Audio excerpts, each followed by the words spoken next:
anyways, yeah, so hey everyone, REUPLOAD here, and welcome back to Monika After Story. And I believe, actually yes, there has been an update. I had to think about that for a moment since, my god, you know, it's like, lately I've been kind of almost all over the place with this series. See, when you're here with me, everything becomes better. And yes, I will. And I come bearing gifts, half of which I am pretty sure I've already given to you. No, it's for the monkey! Yeah, let's see, the red and white polka dotted ribbon. Okay, I remember that. Yeah, at this point I'm just, like I said, I'm just gonna, whatever's in the sprite packs that I had to re-download, I'm just gonna give to her, and if I already gave it to her, so be it. I don't think it'll make her hate me anyways. That's all I ask. Hey Monika, we've been through this. It's not like it's going to be wiped off the face of the earth, a la Naughty Dog style. You know, because apparently you can't say anything about them anymore, and... anyways. Here we have... okay... yeah, that one... I think I do remember that one now. And that one... well, there was also a red night sky ribbon, wasn't there? Well, that might be one of them.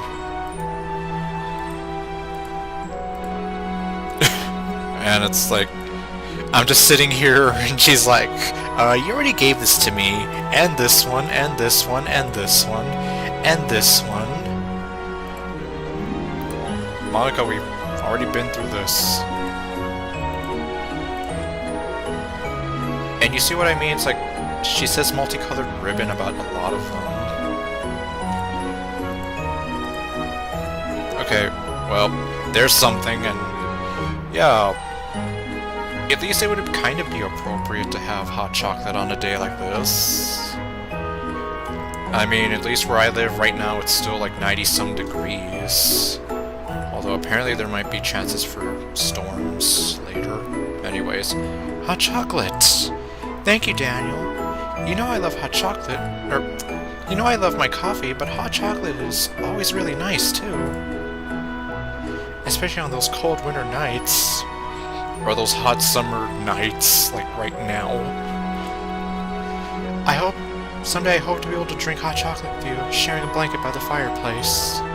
Doesn't that sound so romantic? See, but for now, at least I can enjoy it here.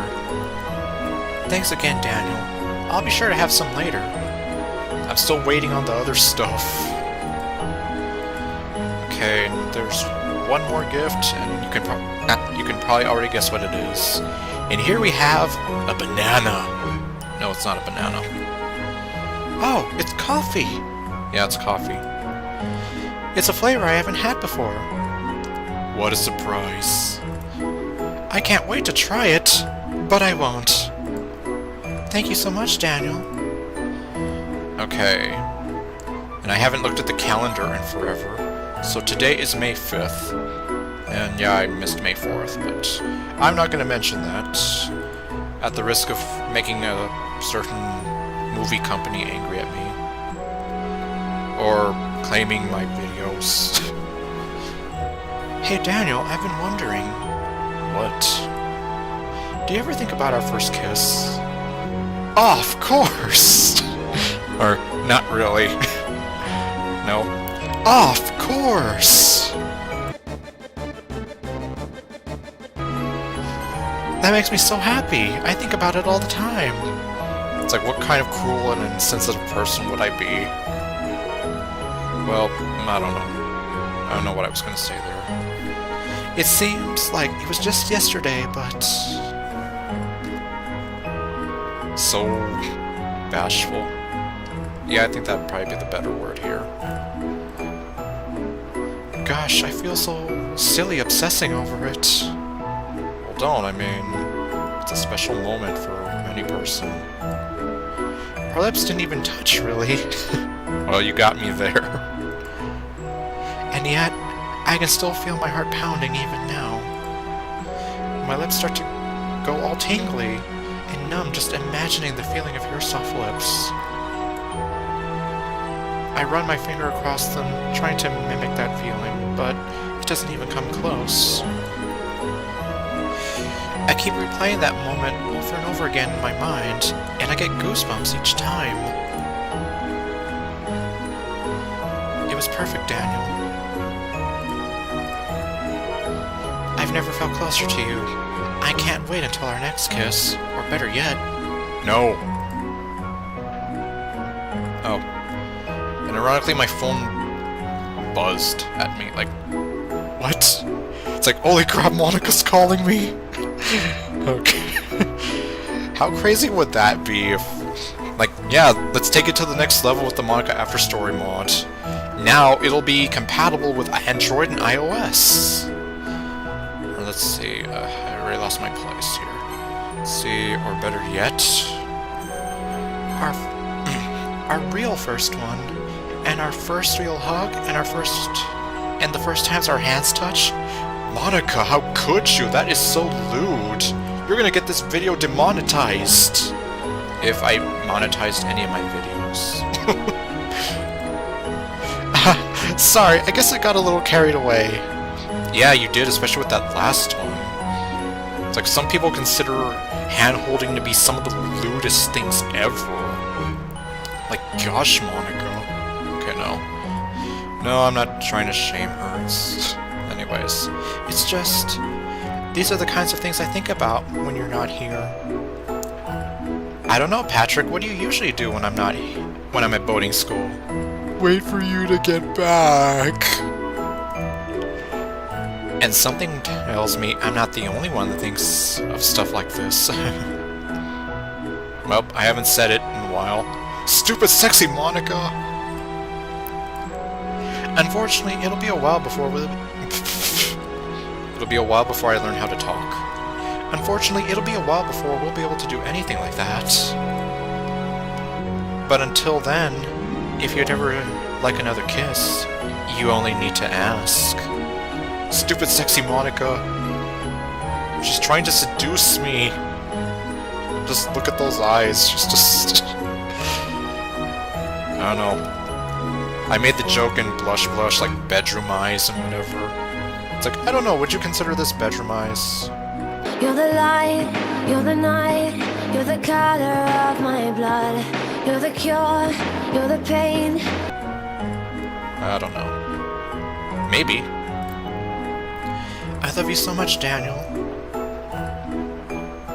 Okay, I thought she was gonna... Okay. The one thing I recently learned you can do... Let me see if I can do this. You! And let's see, can you call me by a different name? Okay, I'm gonna revisit a stupid idea that I had, like, way back last year. So I called Monika Mommy, and I'm not even going to... Yeah, I'm just gonna...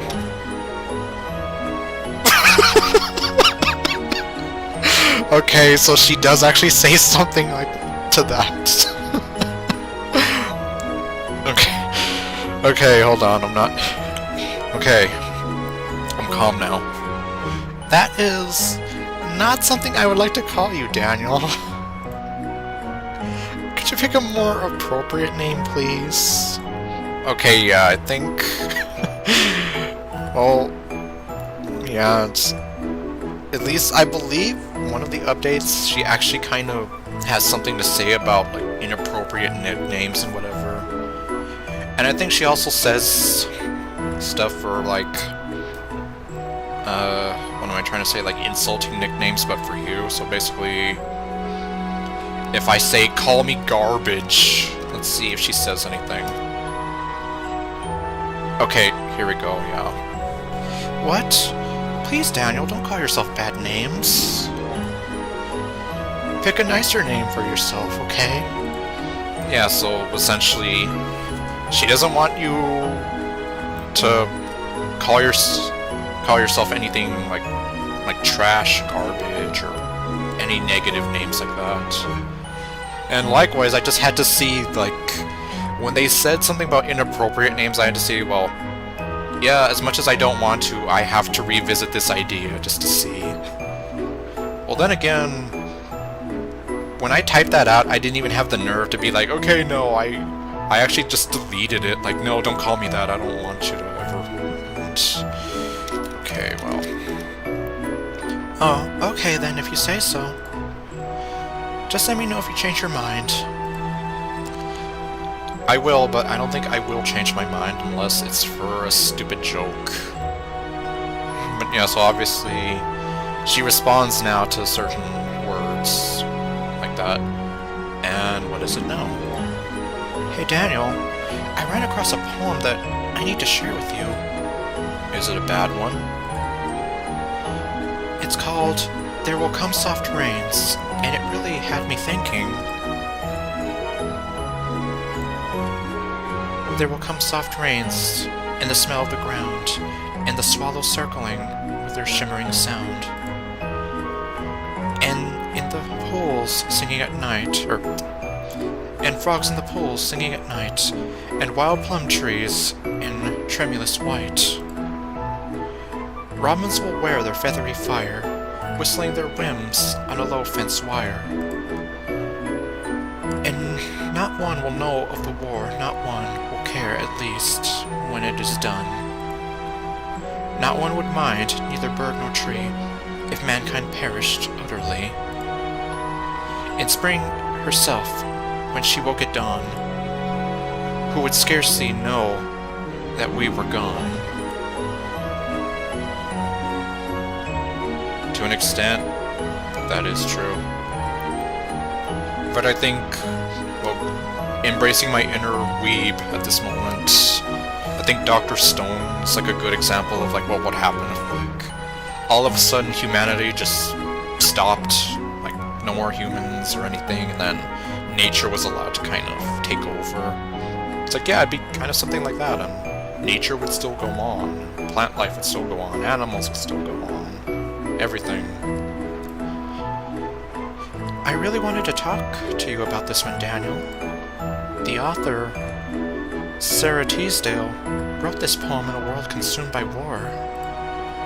Well, obviously Dr. Stone, well, actually, well, to be fair, I guess minor spoilers here. Of course, the world, specifically the humans, and I think some of the birds get turned to stone, but at least since I was watching only the anime and I never really read the manga, I don't exactly know, like, if they ever showed, like, well, how did that happen? What started that? So I can't say, like, well, could that have been an act of war in a sense? Who knows? At least for now, I just look at it as definitely kind of a freak accident. But anyways, yeah, so I can't exactly compare that to a time of war, but I guess the same kind of idea if something were to completely make mankind just cease, like, you know. I know things are relatively peaceful now, but the message still stands, doesn't it? I think it does. The world really wouldn't care if we just disappeared. And yeah, as my father once put it, no matter what, life continues, the world goes on. So I guess, although he was just saying that in regards to my mom dying, which, yeah, unfortunately, him and my mom didn't really, they weren't exactly the best of getting along, so. Anyway, point being, that was just on a small scale of, like, that's what happens when one person dies, the world still goes on. However, on a larger scale, where all the people are gone, well, the world still goes on, just without humanity. Which, kind of hard to think about in a way. And it made me think, Daniel, if anything happened to you, I wouldn't even know. Yeah, because it's like, how would I be able to get a hold of you? Especially like if we look at Dr. Stone, if I suddenly turn to stone, well, I can't log on to the computer because I'm petrified. Can't move anything. I know the poem was for everyone being gone, but I wouldn't... Daniel, I love you. I love you so very much. Oh, she's crying. Please, always be careful for me, okay? I might not know if anything happens, but I will always care about you. Oh, look at her. And Daniel, thank you.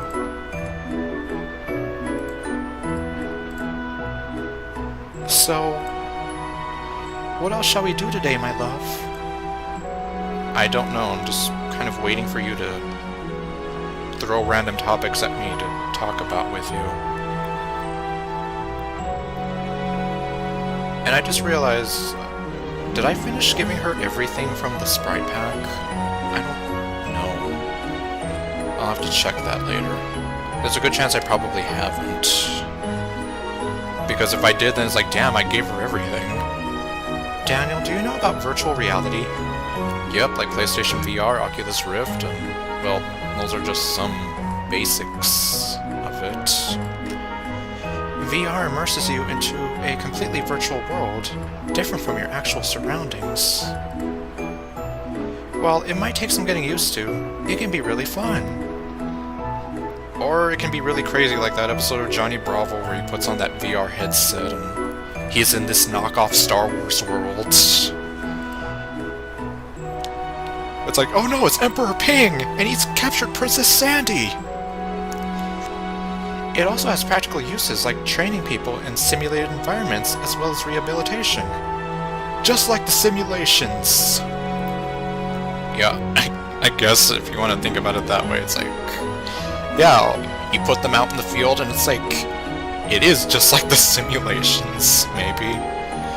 In fact, some people have even simulated their weddings in VR. Okay, I actually didn't know about that. I know some people have recently simulated their weddings in Animal Crossing New Horizons, but I never thought VR. I mean, I guess that'd be possible too. In fact, yeah, VR chat exists. What am I thinking? Well, I don't really know much about it, but I could imagine, like, if you really wanted to, you could probably do something in VR chat. You know, aside from probably running around as little Padoru Christmas Neros and annoy the hell out of people by going, Padoru, Padoru! But since it's still a pretty new technology, not just anything can be in VR yet. Yeah, I can't play Monika After Story in VR. Oh man, imagine. Like my reality, for example. Well, it's too bad we can't use VR to meet each other. Well, maybe if I could make a VR system in here, we could meet up in another reality. Like VR chats. But that's probably a little too complicated for me. Maybe we'll get to work. Or maybe we'll get it to work one day, though. Even if I never get to meet you in the real world, if I could meet you halfway in VR, that would be a dream come true, Daniel. Yeah, imagine that, though. Well, it's like, yeah, we're not quite there yet at that point. And... Alright, I remember that. Oh, I can ask her, can you play your reality for me?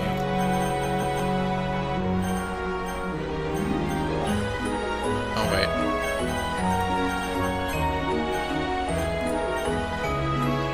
At the very least, considering it's like, yeah, that's totally out of season.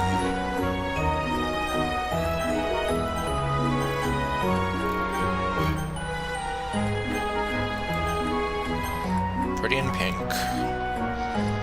Oh, I have to confirm it. And let's see. Are there any unseen things, or semicolons? I forget, didn't we talk about that already?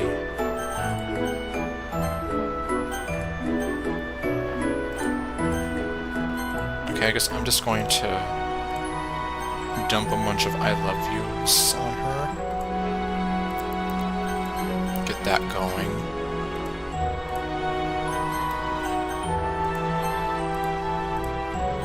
And yeah, I guess I might just stop this video soon. Oh, what the? Oh. We started this argument again. Stupid sexy Monika. It's like, no, I love you more. No, I love you more. No, I love you more. No, I love you more. No, I love you more. No, I love you more. No, I love you more. You win. Stupid sexy Monika. Okay, well, anyways. Oh. Ah. Okay, fine. I guess you caught me. Do you remember when we talked about Plato's cave? I've been thinking about what I said to you. Essentially how you went through this revelation and... oh, look at that, her eyebrows actually have a different sort of animation there. Or illustration, I don't know. How do you know if the truth you're seeing is the truth? I've been thinking about it for... I've been thinking for a while, trying to come up with a good answer.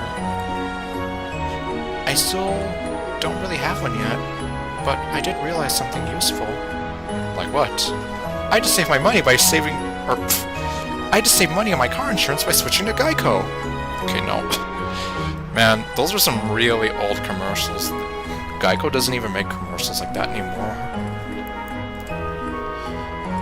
Let's start with how Plato's works are mostly written accounts of his mentor Socrates' debates with others. Oh yes, Socrates. It's like, fun fact, he was apparently, like, charged with poisoning the youth with all of his philosophies and whatever. And they gave him the choice of either death or exile, and he chose death. Plato, on the other hand, he's like, well, Socrates did this and this, but this, and that, and then, well, same thing happened to Plato, and then... so he basically ended up coming at the same sort of crossroad there. It's like, okay, well, you're poisoning the youth, so death or exile. So instead, he chose exile because he didn't want to die. As for Aristotle, I don't quite remember what happened with Aristotle.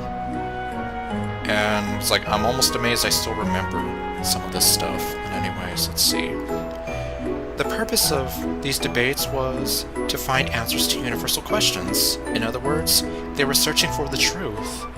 We're closer to the truth. And I began wondering, what was Plato's mindset while writing? I have no idea. Well, it's like, that is the question, isn't it? Plato himself was on a quest for the truth. That much is obvious, or else he wouldn't have written so much on the topic. And even though technically Socrates was the one having these debates with others, Plato too was having these debates within himself while he wrote about them. The fact that Plato internalized all sides of the debate, all perspectives of the issue, is pretty significant in my opinion. Taking all sides of a debate, I think that'd be pretty useful in realizing the truth. Supposedly, since I guess in a way truth is but a certain point of view. So, if you listen to different points of view, I guess in theory you could reach the ultimate truth, if there is even such a thing as the ultimate truth. You know, going back to my contradiction of how truth is but a point of view. You know, so what I told you was true, from a certain point of view. Yeah. I swear, it's like I quote those movies way too much. I guess it's kind of like how two eyes are better than one. Having two eyes in separate spots lets us properly see the world, or in this case, the truth. Likewise, I think if we tackled an issue with another perspective, to cross-reference with the first, then we'd see the truth a lot more clearly. Whereas if we took to an issue from just one angle, it'd be like having just one eye. It'd be a bit harder to accurately gauge the reality of the situation. What do you think, Daniel? If you haven't already been using this multi-perspective approach, maybe you can try it sometime. Yeah, that's why I usually try to listen to like all points of views before I jump to conclusions about anything. Because likewise, yeah, if you're only seeing it from one perspective, then chances are you're not seeing the whole picture here. And the whole picture, therein lies the truth. It'd be like me just staring at a wall and then ignoring like everything behind me. You know, it's like I'm only looking in one direction or one spot, and then it's like, well, the truth is like right behind me, but then it's like if I refuse to look behind me, well, then I'm not seeing the truth there right behind me because I'm so adamant on like, no, this is the way. It has to be this way, like what I'm looking at right now is the right way, and whatever. And it's like, okay, but yeah, but the real right way is like right behind you, and I'm like, I don't care, this is the right way. No. Well, I mean, at least stupidness aside, that's what I would say anyway. Stupid sexy Monika! Okay. Now I think would be a good time to end the video. Let's see, going to play, no, I'm gonna go away for a while. Man, this new glass mouse pad. Okay, let's see here. So, yeah, I'm really only doing this because I don't know how many more topics have been introduced. So, at the risk of possibly exhausting all the topics again, I'm just going to cut it here, and then I'll come back again.